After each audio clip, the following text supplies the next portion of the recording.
না না না না না না, সবটা হাতের বাইরে চলে যাওয়ার আগে হালটা তোকে ধরতেই হবে।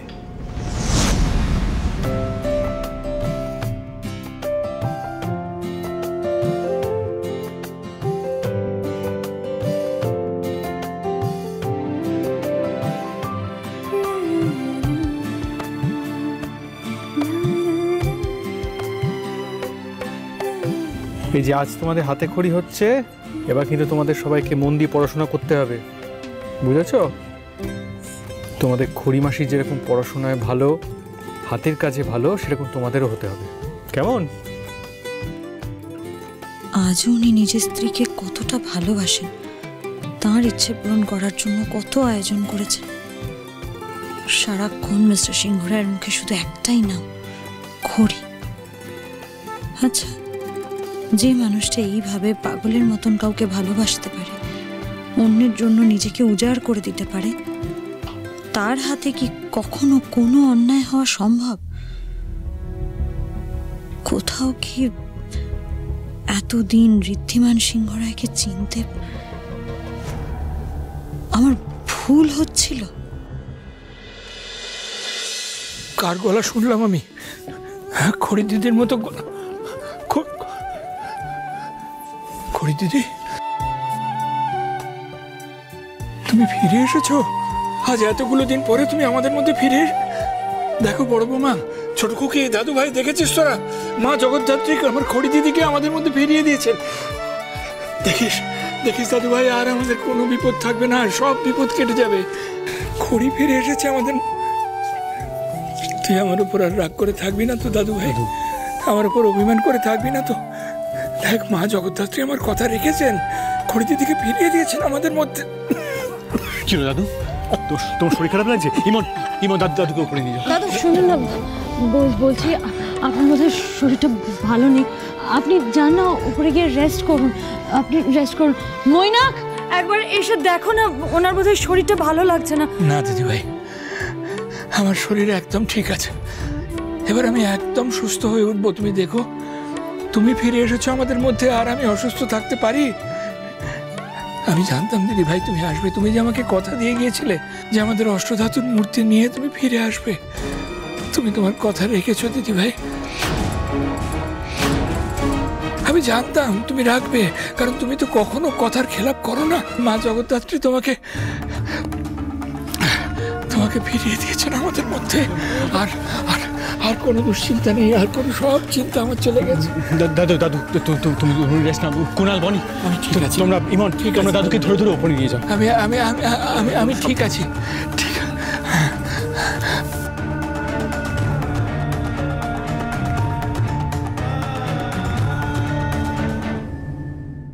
অষ্টধাতুর মূর্তি? কোন মূর্তির কথা বললেন উনি? এই কথাটা শুনেছি মনে হচ্ছে। আবার এতগুলো দিন পর অষ্টধাতুর কথা সবার সামনে এলো। এই মূর্তির কথা যখন একবার উঠেছে, সবাই নিশ্চয়ই এই সত্যিটা জানতে চাইবে। তার মানে তো আমার সত্যিও সবার সামনে চলে আসবে, সব শেষ হয়ে যাবে। দুটি, তুমি কিছু বললে? হ্যাঁ, না বলিনি তো আমি কিছু। আমি কেন কিছু বলতে যাবো?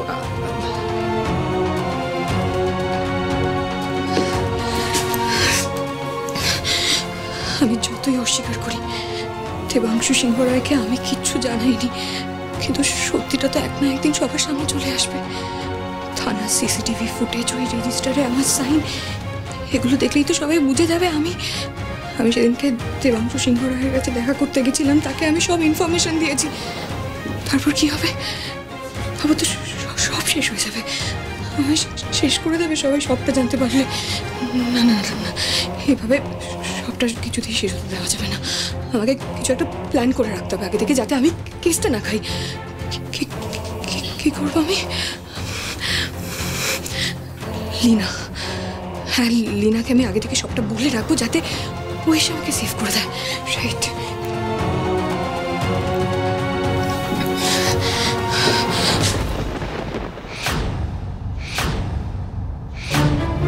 কি হলো দিদি, আমাকে দেখে তো ভয় পাচ্ছিস কেন?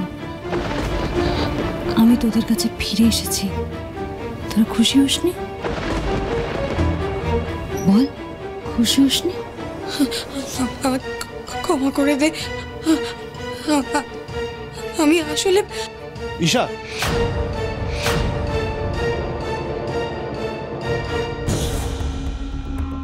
হে ভগবান, এটা আমি কি করতে যাচ্ছিলাম? এক্ষুনি তো সব কথা আমি ঈশাকে বলে দিতাম।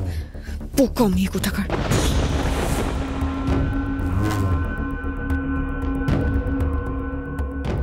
তার মানে আমি ঠিকই ভেবেছিলাম ওই খড়ির মৃত্যু নিয়ে অনেক রহস্য লুকিয়ে আছে এই বাড়িতেই। কে জানে, হয়তো খড়ির মৃত্যুটা কোনো অ্যাক্সিডেন্ট ছিল না, কেউ ইচ্ছা করে ওকে খুন করেছিল। কিন্তু সেটা কে হতে পারে? ঈশা, মা আপনাকে ফোনে চাইছে, কথা বলতে চাই। হ্যাঁ ভালো মা, বলো। ঈশা, আজ সরস্বতী পুজো, তোমার মনে আছে তো? তোমায় বলেছিলাম আজ আমি তোমার থেকে গুরুদক্ষিণা চাইবো। আমি কিছু ভুলিনি ভালো মা, বলো তোমার কি চাই? শোন না, বলছি আমি সব ঠিক ভাবছি বলতো? মা এবার নিশ্চয়ই তোর আর ঈশাদের বিয়ের কথাটাই বলবো। আরে আমি কি করে জানবো? I don't know. আরে বাবা, আমি তো জানি মায়ের সব ব্যবস্থা করা হয়ে গেছে, শুধুমাত্র সানাই বাজার অপেক্ষা। আমি যা চাইবো তা তুমি দেবে তো আমাকে গুরুদক্ষিণা হিসেবে? আমি তো তোমাকে বললাম ভালো মা, তুমি যা চাইবে তাই হবে। তুমি চাইলে আমি তোমায় প্রাণও দিতে পারি। আর 3 দিনের মধ্যে আমার দাদা আর ঈশাদের বিয়ে। প্রাণ নয় ঈশা, আমি তোমার কাছ থেকে খুব সামান্য একটা জিনিস চাইবো। তুমি এতদিন আমার কাছে আমার মেয়ে হিসেবে ছিলে, আমি চাই এখন থেকে তুমি আমার মৈনাকে স্ত্রী, আমার পুত্রবধূ হিসেবে থাকো। এটাই আমি চাই ঈশা। কিন্তু ভালো মা। আর কিন্তু কিসের ঈশা? তুমি তো আমাকে বলেছিলে আমি যা চাইবো তাই হবে। আর ঈশা, আমার মৈনাক তোমাকে মন থেকে ভালোবাসে, ও তোমার সাথে সারা জীবন থাকার স্বপ্ন দেখে। আমিও চাই তুমি সারা জীবন আমার কাছে থেকে যাও। ভেবে নাও, তোমার ভালো মায়ের এটা শেষ ইচ্ছে। আসলে এটাই আমার শেষ তুরুপের তাস ঈশা। এটা দিয়েই আমি সিংহরায়দের মাত দেব। যে ঋদ্ধি আমার দেবাংশুর থেকে সব কেড়ে নিয়েছে, এবার সেই ঋদ্ধির থেকে ওর পরিবার, বাড়ি, এমনকি ওর খড়িকেও কেড়ে নেবো আমি। আমি জানতাম না খড়ি ঠিক আমার কাছে ফিরে আসবে। আমাদের গাঁছড়া জড়িত আমাদের আবার এক করেছে। এবার আমি আর ওনাকে আমার থেকে দূরে সরতে দেব না। তোর আর খড়ির গাঁটছড়া এখন অতীত ঋদ্ধি, কারণ আর 3 দিন পরে ঈশার সাথে মৈনাক গাঁটছড়া বাঁধবে। তুই যাকে খড়ি ভেবেছিস সেই ঈশা।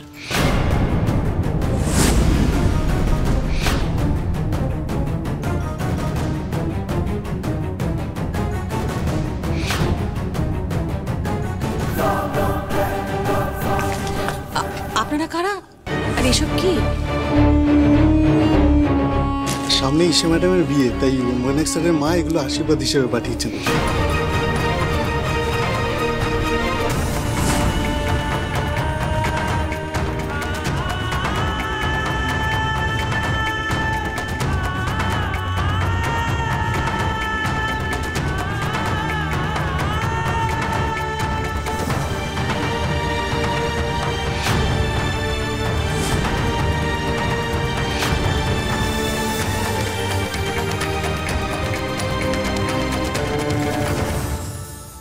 আমি যা করেছি ইচ্ছে করে করেছি, আর বেশ করেছি। আমি চাই আপনি এই কষ্টটা পান। কারণ এতদিন ধরে আপনি জিতে এসেছেন ঈশা, কারণ আমি আপনাকে জিততে দিয়েছি। আপনার মুখোমুখি দাঁড়িয়ে আপনাকে চ্যালেঞ্জ করছে। এবার টক্করটা সামনাসামনি হবে, because the game begins now.